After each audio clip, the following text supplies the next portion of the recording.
El silbido. A veces no sé quién soy. La lanza de mi silbido va alborotando recuerdos,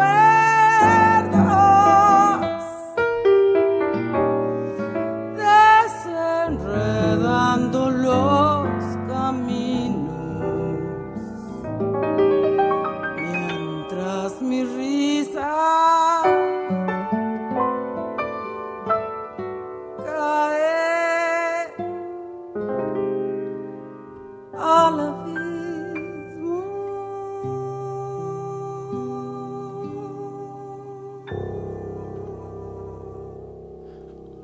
9:10 de la noche, este silbido número 57.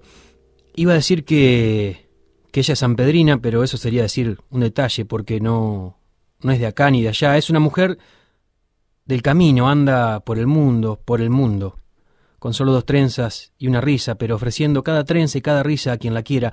Y en esta noche necesitamos escuchar su voz. Ella estuvo varias veces en Palestina durante un buen tiempo haciendo trabajo voluntario. Bueno, eso, ofreciendo sus trenzas y su risa. Y cuando uno no puede explicarse qué está pasando con algunos hombres, tal vez sea el momento de que alguien nos cuente el día a día de Palestina, la vida diaria, lo que no cotiza en la bolsa mediática, ¿no? María Taurizano, ¿estás ahí? Sí, Román, buenas noches. Qué lindas tus palabras. Buenas noches a vos y a la gente de San Pedro, que aunque sea de los caminos, el primer camino arrancó en San Pedro. Así Sí, que bueno, claro buenas que noches sí. a todos. Buenas noches, ¿cómo estás? Bueno, mujer del camino, pero ahora estás por México, ¿verdad? Sí, estoy desde hace varios meses. Bueno, estuve trabajando un poquito en Nicaragua y de ahí me vine a Chiapas cuando supe de la muerte del compa Galeano, porque ya desde hace muchos años soy zapatista, sigo el zapatismo.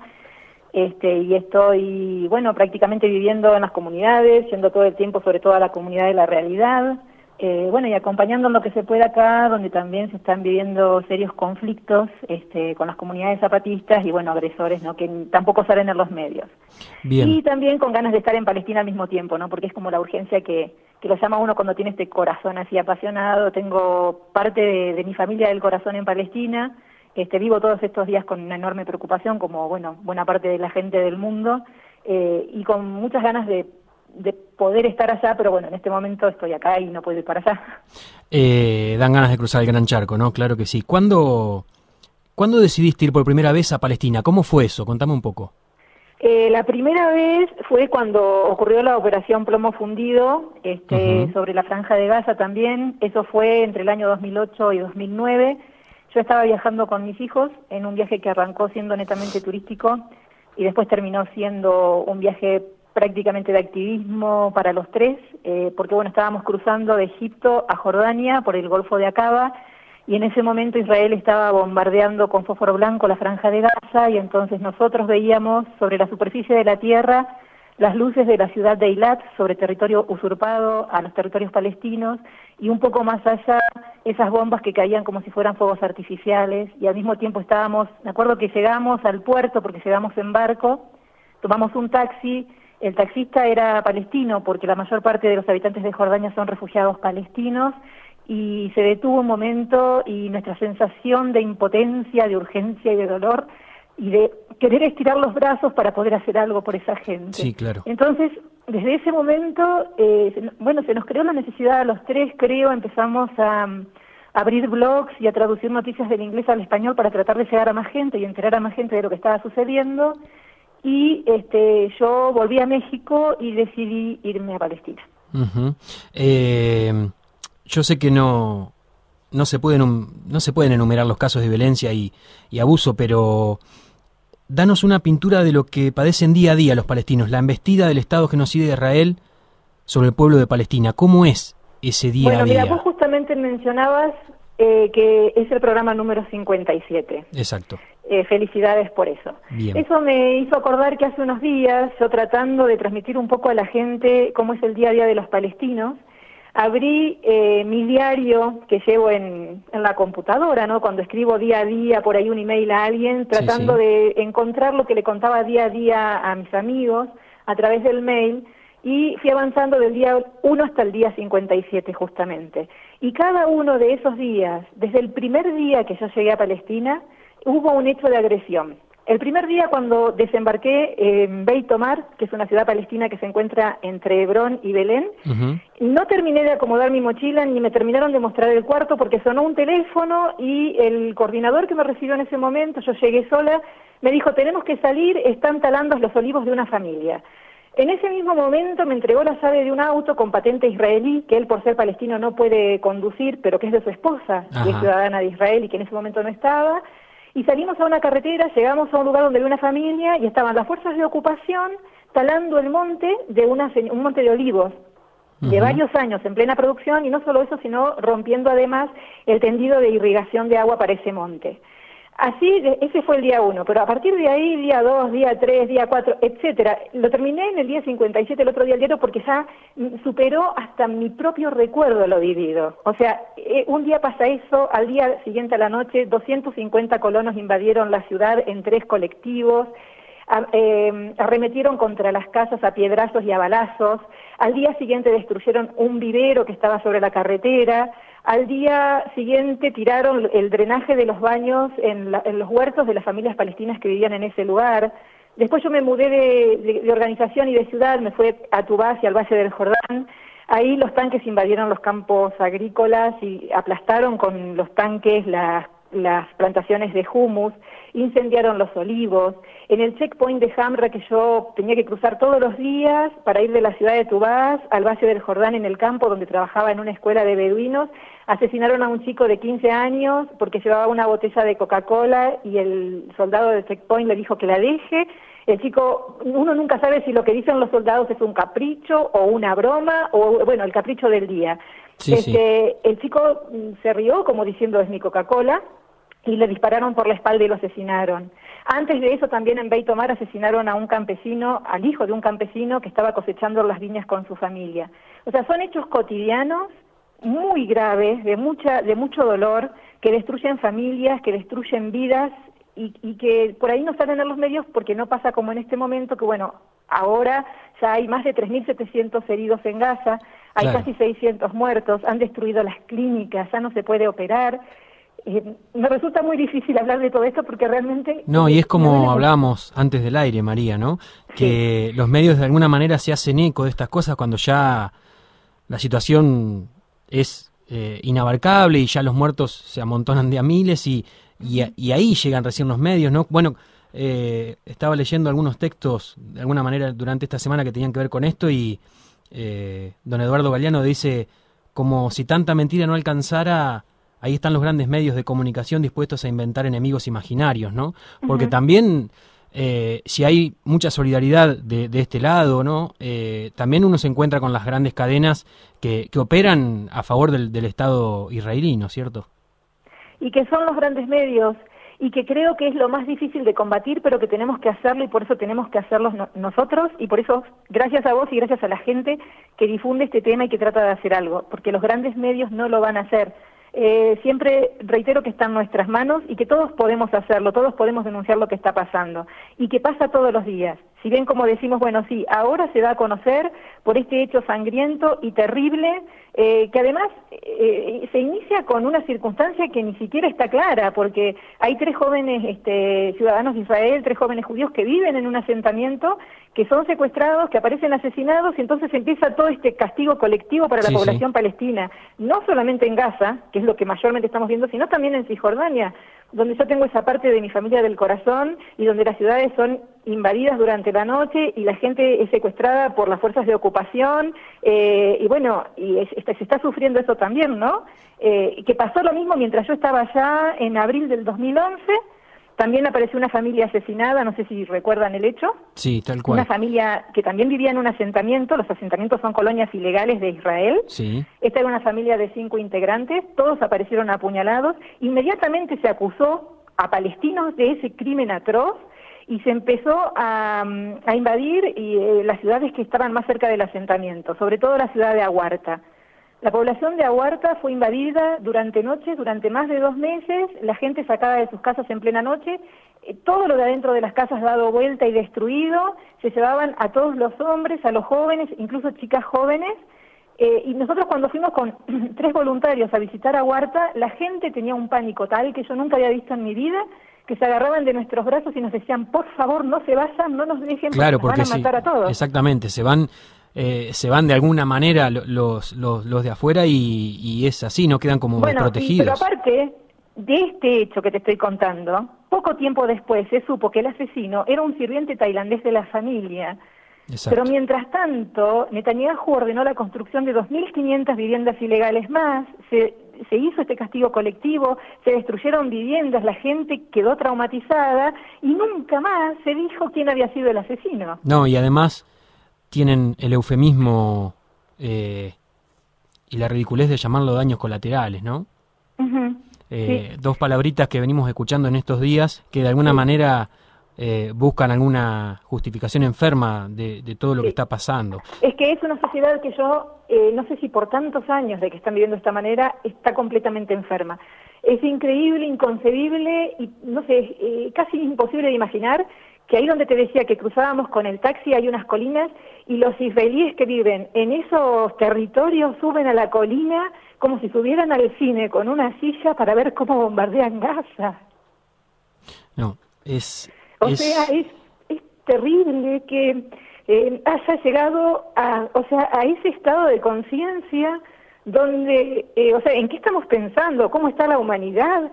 Para que para un ser humano haya dejado de importar el otro a tal punto, ¿no? No, y además cuando la guerra en sí es parte de la política, cuando en sí la guerra constituye el eje central de la política de un país, se transforma también en un espectáculo, ¿no? Y por eso siempre terminamos hablando de los medios, porque son los que transmiten este espectáculo, y que de alguna manera tener a gente como vos que nos ponga la voz y nos cuente el día a día, que lo que no es noticia, hace que al menos no sentirnos tan mierda, no tan cómplices de todo y al mismo tiempo. Sí, creo que es nuestra responsabilidad y que tenemos que hacer algo justamente para no ser cómplices. Palestina es un pueblo que existe ancestralmente. Si nosotros agarramos un mapa antiguo, si ponemos en internet cartografía antigua Palestina, Palestina existía, era un gran territorio, y ahora si vas a comprar un planiferio, Palestina no está, lo han sacado hasta del mapa. Pero los palestinos están ahí y además, en medio de toda esta mierda, en el día a día, también intentan vivir, también van al jardín de infantes, también las mujeres cocinan, también van a la escuela, van a la universidad, viven en casas, en ciudades como las nuestras, o sea, no es que todas sus casas son como la imagen que vemos ahora de la destrucción en Gaza. Sí, te entiendo. Sí, eso es real y va a ser muy difícil de levantar porque además en Gaza no puede entrar ningún material de construcción, ¿no? Uh-huh. Entonces, pero cuando uno llega a la casa de ellos, bueno, tienen una cocina como uno, viven en una casa como uno, y en ese día a día, yo siempre decía que era como una postal hermosa, y que llegaba un momento en que caía un escupitajo de mierda sobre esa postal, porque realmente todas las mañanas nos levantábamos a construir la alegría, íbamos a trabajar al jardín de infantes, íbamos a trabajar a la escuela, y llegaba un momento en que se desbandaban los chicos, y uno no sabía por qué, porque uno no está acostumbrado a verlos, y eran los soldados que bajaban de la colina, y ellos ya se desbandaban, salían corriendo, algunos salían llorando, algunos salían gritando, y había que empezar de nuevo, ¿no? A reconstruir la alegría, a reconstruir el día otra vez. Y es la tarea de todos los días en Palestina. Los palestinos hace casi 70 años, más de 65 años que viven de esta manera, con la humillación constante, cruzando los checkpoints todos los días, donde los soldados los requisan todos los días con caprichos diferentes, donde se burlan de su celular, de su cámara, donde les obligan un día a dejar la Coca-Cola, otro día a dejar los cigarrillos, donde les disparan, los tienen presos durante horas al rayo del sol, y eso pasa todos los días, y sin embargo es un pueblo manso, totalmente manso, que viene resistiendo todo eso y que nos han metido en la cabeza que son terroristas. Sí, claro. Son terroristas. Los palestinos no son terroristas. Hay que crear enemigos, sí. En general nos han metido esa idea de Medio Oriente, de los musulmanes. Uno tiene que ir allá para darse cuenta que la población de Oriente Medio y sobre todo los palestinos son personas que... Yo he estado un año en Palestina, sumando las cantidades de veces que he estado. Jamás he sido ni defraudada en mi confianza, ni de ninguna manera por ningún palestino. Cada vez que se presenta un problema mínimo, pero mínimo, como te puedo decir, se me acabó la yerba mate, que para mí es tan importante. Y el pueblo se moviliza para ayudarte a encontrarlo. O sea, son tan generosos. Sí, pero bueno, esa fuerza y esa actitud también les permite de alguna manera ese recomponerse diario, ¿no? Vos recién hablabas de los israelíes. ¿Cómo ¿cómo es parte de la población israelí, no hablemos ya del Estado ni del ejército, el ciudadano común israelí, cómo siente esto? Porque sé de casos que de alguna manera también se solidarizan con el pueblo palestino. ¿Cómo es esa relación? Muchísimos, y realmente son admirables, y en ellos creo que se deposita un poco la esperanza de que las cosas cambien. Cuando hemos tenido, o cuando he estado en casos graves de demoliciones o de violaciones en familias y secuestros y situaciones dolorosas, han sido siempre jóvenes judíos de Israel los que nos han acompañado y han encabezado el acercamiento a la familia o hacia el sitio de agresión, porque ellos son los que pueden comunicarse en hebreo con los soldados, porque además si a ellos los llevan detenidos van a ser solamente un par de horas. Más o menos cuando pasa algo grave, y he estado allá, los jóvenes judíos que se acercan y que trabajan arduamente y todos los días también en contra de la colonización y de la ocupación, arriesgando mucho de sí mismos, convirtiéndose en traidores quizás al gobierno, muchos estando presos porque no quieren hacer el servicio militar, sí, claro. Pero siempre, bueno, son ellos los que van adelante, porque son justamente los que pueden comunicarse y aparte porque son los que menos represalias van a sufrir. Después vamos los activistas internacionales y siempre protegiendo a los palestinos, porque ahí sí, donde agarren a un palestino nunca se sabe qué va a pasar. Puede pasar cualquier cosa, ¿no? Puede estar desde 9 años en la cárcel sin ningún cargo hasta morir en el intento de acercarse. En la semana vos sabés que miraba algunas fotos tuyas y de tu trabajo en Palestina, y en muchas te veía trabajando junto a chicos, ¿no? Dibujando, pintando. Sí. Vos recién hablabas de que, bueno, cuando bajaban los soldados se desmadraban, ¿no? Y había que reconstruir todo. Porque uno se pone en la piel de la gente grande y puede llegar, no a entender, pero sí a captar ciertas cosas. ¿Cómo es la vida de un chico naturalizando ese modo de vida, digamos? Si vos me decís que esto viene de hace tantos años, el chico nació y se desarrolló en esta realidad. Sí, sobre todo rodeados de colonos que son muy violentos. Explicame un poquito bien qué son los colonos. Claro, porque por un lado están los ciudadanos de Israel, de donde salen estos jóvenes, que ayudan en la tarea de trabajar en contra de la colonización y de la ocupación israelí, y por otro lado están los colonos que vienen a colonizar, como la palabra lo indica. Bien. Son gente que generalmente llega de otros lugares del mundo, con muchos beneficios, ¿no? Decir, bueno, el Estado de Israel les da un lugar para vivir, una casa, acceso al agua, a la electricidad, campo para trabajar, maquinarias agrícolas, créditos. Esos colonos llegan jóvenes en su mayoría y son muy violentos y tienen el derecho a andar armados con fusiles, con armas muy grandes, y circulan entre la población palestina que está rodeada por las colonias. Y cometen hechos gravísimos, por ejemplo, bueno, a mí me pasó con uno de los alumnitos de la escuela, Ayman, que tenía un caballito muy flaco ahí, enfrente de esa escuela que vos ves las fotos hay un manantial, que se llama Ain al-Halwa, que quiere decir ojo de agua dulce. Ese manantial cruza una aldea palestina, que es justamente la aldea de Ain al-Halwa, y arriba hay una colonia israelí, justo arriba, que es la colonia de Masquiot, donde viven los israelíes que fueron evacuados de Gaza. Incluso aquellos que participaron de la operación Plomo Fundido han ido a vivir a Masquiot. Entonces esos colonos que vienen a colonizar y que se instalaron sobre esa comunidad de Ain al-Halwa prohíben a los palestinos acceder al manantial, que está a 20 metros de la puerta de sus casas o de sus carpas, porque la mayoría viven en tiendas. Sí. Pero bueno, los nenes y la gente no se acerca al manantial por miedo a los colonos, porque saben que si se acercan, bueno, baja un colono, les apunta y los mata. Pero es muy difícil controlar que los animales no vayan a tomar agua, porque es instintivo, los animales tienen sed y se acercan al manantial. Entonces Ayman venía con su caballito, que era un caballo muy flaco, el caballo se acerca a tomar agua y bajan 2 colonos en auto, le gritan a Ayman, agarran un cable, se lo enredan al cuello del caballito, lo atan al auto y salen con el auto a la rastra hasta que lograron ahorcar al caballo. Y lo dejan ahí tirado. Y todo esto delante de un nene de 11 años.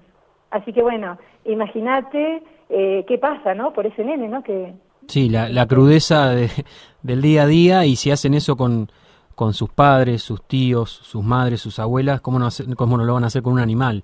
No, y bueno, y por ejemplo, mira, mi familia del corazón allá, bueno, Sirin, que es como mi hermana del corazón, estuvo detenida por trabajar por los derechos humanos durante casi 4 meses en una cárcel de Israel. Sí, recuerdo. Detenida sin cargos.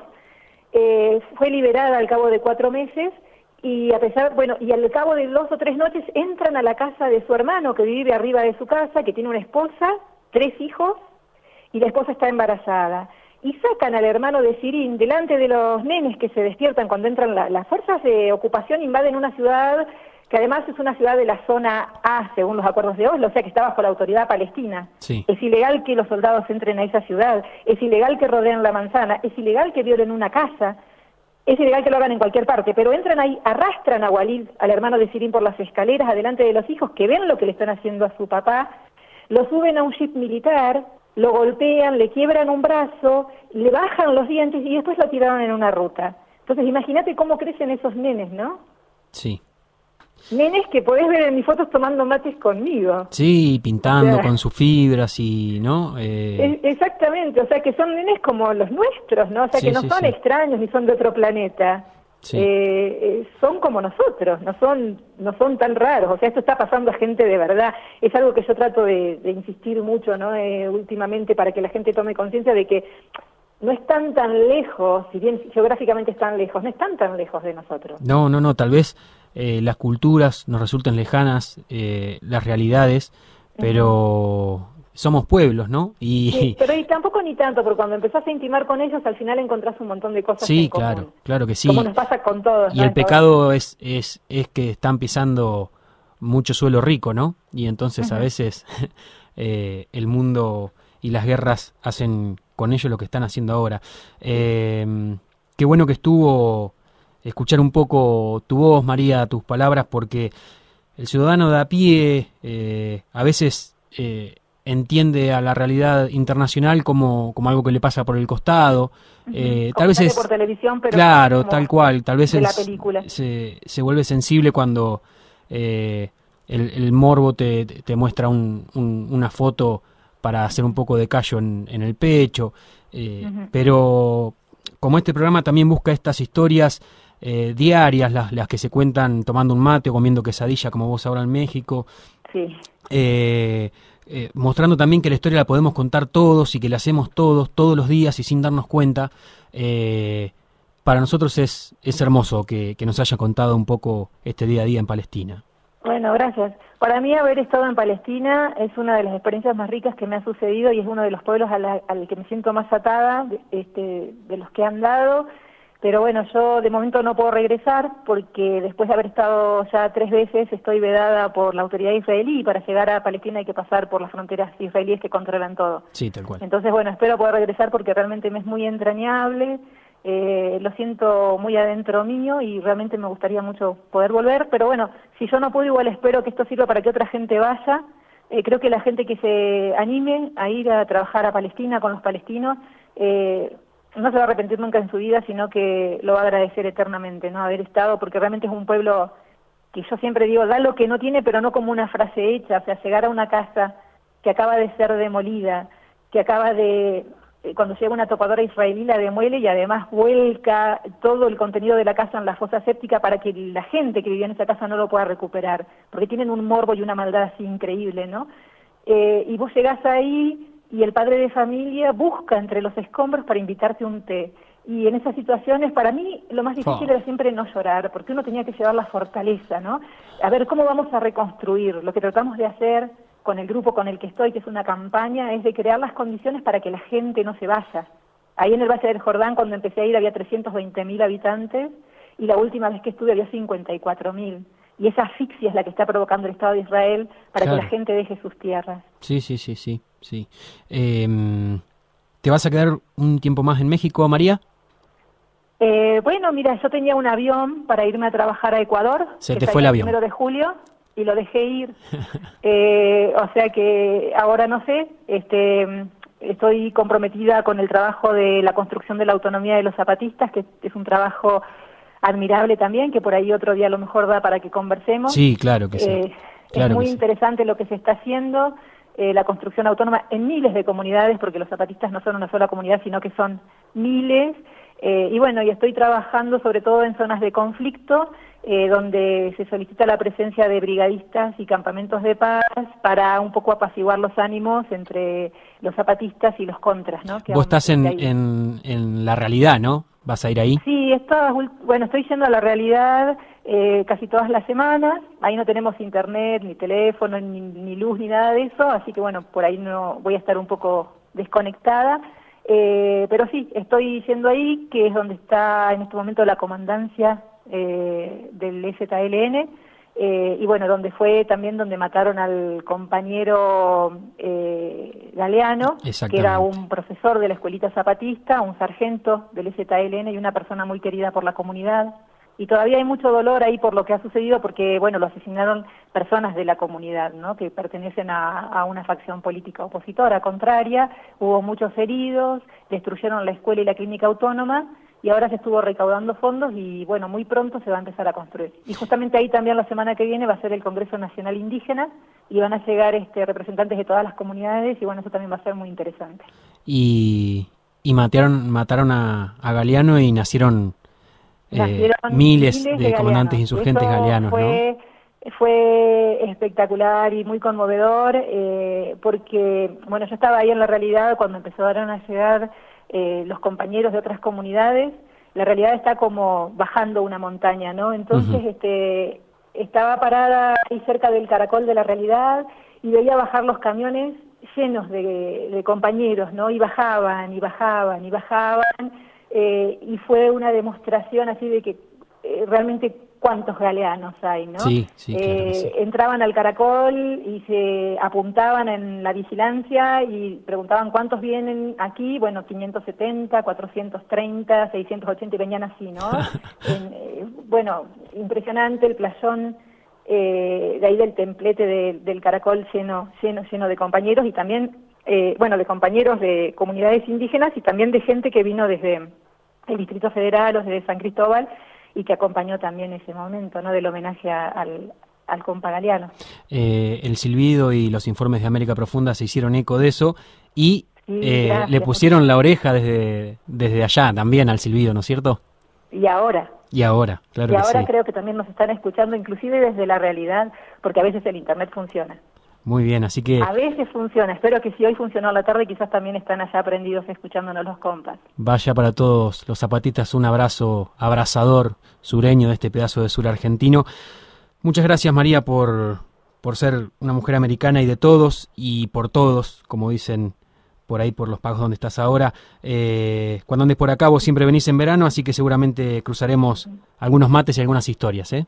Seguramente que sí, Román, seguramente que ahí estaré. Muchas gracias por dar este espacio para Palestina. Muchas gracias por acordarte, ¿no? De mí, que estoy acá, y darme la oportunidad de hablar. Y bueno, la gente ya, como decía, está en nuestras manos, y todo lo que se puede hacer, ¿no? Desde reclamar a las autoridades. Argentina aún no cortó relaciones diplomáticas con Israel, como lo han hecho otros países. Sí hay condenas verbales, pero yo creo que las condenas verbales no alcanzan. Israel es un Estado genocida. Israel es un Estado que está arrasando con la población y con el pueblo palestino. Y podemos detenerlo de muchas formas, con el boicot, no comprando los productos que todo el tiempo se mencionan que son de empresas que financian al Estado de Israel, difundiendo lo que sucede, contándole al otro lo que vimos, lo que nos enteramos, lo que supimos, divulgando, como lo haces vos ahora en la radio, que lo haga también toda la gente. Está en nuestras manos, nosotros tenemos que hacerlo, y bueno, reclamando a las autoridades, ¿no? No podemos tener a Israel en nuestra casa, no podemos tener a la compañía Mekorot de agua, por ejemplo, que estuvo trabajando en La Plata, pero que por suerte se ha logrado que suspenda las actividades y a ver qué pasa.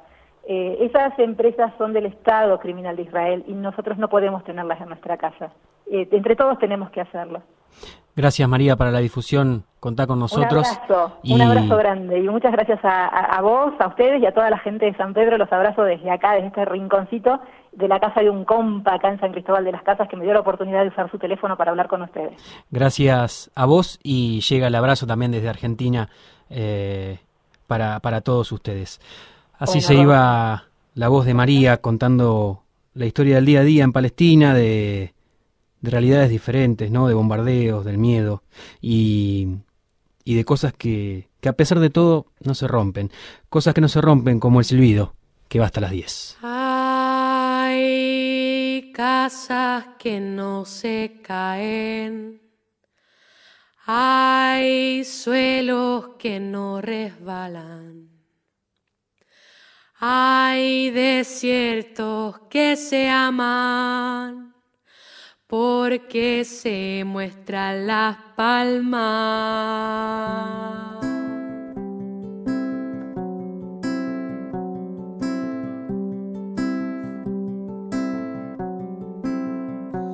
Hay dichas que no se hablan, hay carnes que no se tocan, hay pieles que por la espalda se desangran en pasiones.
Porque me basta el instante para hacer despertar profundo.